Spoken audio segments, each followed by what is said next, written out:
وعلى آل سيدنا شفيعنا محمد الحمد لله ثم الحمد لله আল্লাহ পাক রব্বুল আলামিনের দরবারে শুকরিয়া জানাই যিনি আমাদিগকে পবিত্র শাওয়াল মাসের একটি পূর্ণ রজনীতে বিশেষত আজকে যে একটা সুন্দর পরিবেশ দান করেছেন সেই জন্য আল্লাহ দরবারে আমরা শুকরিয়া জানাই, সকলে বলি আলহামদুলিল্লাহ। তারপরে জানাই দয়ার নবী, বিশ্ব নবী, নবী আরবি মদিনাতুল মুনাওয়ারায় শুয়ে আছেন, সেই নবীর প্রতি শত কোটি দরুদ ও সালাম, সকলে বলি সাল্লাল্লাহু তাআলা আলাইহি ওয়াসাল্লাম। ভাই আমার সংক্ষিপ্ত কিছু আলোচনা। আল্লাহ পাক রব্বুল আলামিন আমাদিগকে সৃষ্টি করেছেন বিশাল এক উদ্দেশ্য নিয়ে। ইবাদত করার জন্য তিনি তৈরি করেছেন বটে, কিন্তু মূলত ইবাদত বন্দেগী করলে উপকার আমার আপনার হয় সব থেকে বেশি, তাই তো নাকি? আপনি যদি ইবাদত বন্দেগী না করেন আল্লাহর কিছু যায় আসে? আল্লাহ পাক রব্বুল আলামিনের অসংখ্য ফেরেশতা মণ্ডলী রয়েছেন যারা সব সময় সিজদা অবনত অবস্থায় আল্লাহ পাকের গুণগান গাইছে।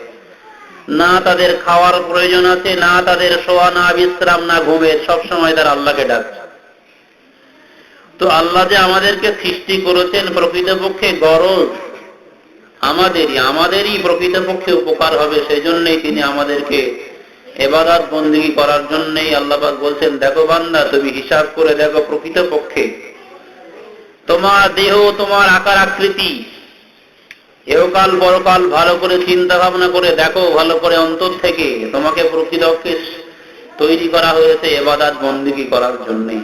আমাদের হাত পা অঙ্গ প্রত্যঙ্গ আল্লাহ পাকের গুণগান গাইবার জন্যই সব আল্লাহ রসনা, চোখ, হাত পা সব আমাদেরকে দান করেছেন। এখন বর্তমান যুগ সন্ধিক্ষণ এক শ্রেণীর মানুষ যারা নামাজ পড়ে না, শুধু ঈদের নামাজ পড়ে কিংবা জুমার নামাজ পড়ে, এরা বলে কলেমা পড়ে নিয়েছি, ও ঠিক একদিন নাজাত পেয়ে যাও। স্বাভাবিকভাবে বুঝুন, কোন একজন রাজার কর্মচারী যদি কেউ হয়, সেই কর্মচারী শুধু বাচ্চাকে বাচ্চা বলে স্বীকার করে নিল যে আমাদের প্রতাপান্বিত বাচ্চা, আমাদের মতো বাচ্চা আর কেউ হয় না, এতটুকুই বললেই কি রাজা সন্তুষ্ট হবে? যদি রাজা যে কাজ দেবে সেই কাজগুলো ঠিকঠাক যদি কেউ পালন না করে, তাহলে যতই আপনি রাজাকে রাজা বলে স্বীকার করেন, এক সময় ঘাত ধাক্কা দিয়ে ওই রাজাই আপনাকে বার করে দেবে।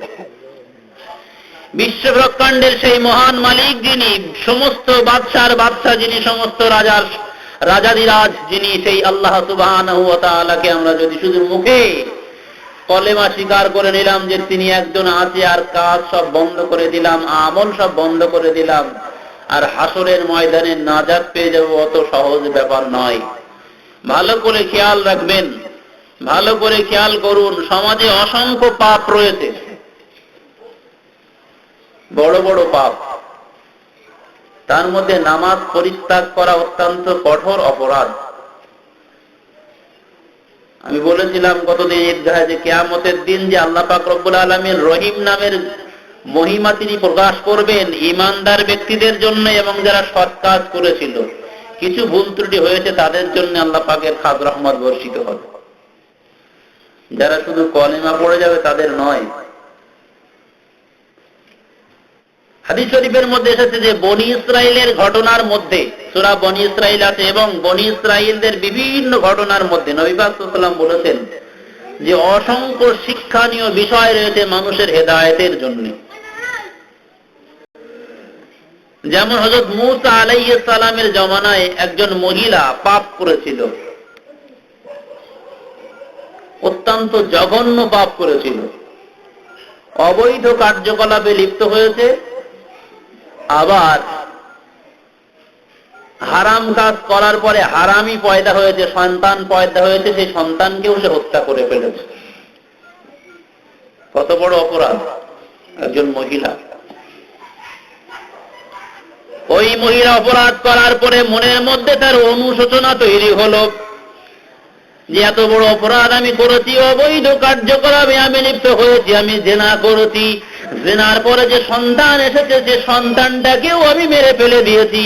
কতগুলো অপরাধ আমি একসঙ্গে করেছি, কাজে কাজেই আমি তওবা করে নেই। অজর নয়নে কেঁদে আল্লাহ পাক রব্বুল আলামিনের কাছে সে তওবা করে নিল। তওবা করার পরেও মনের মধ্যে সান্ত্বনা তার হয় না।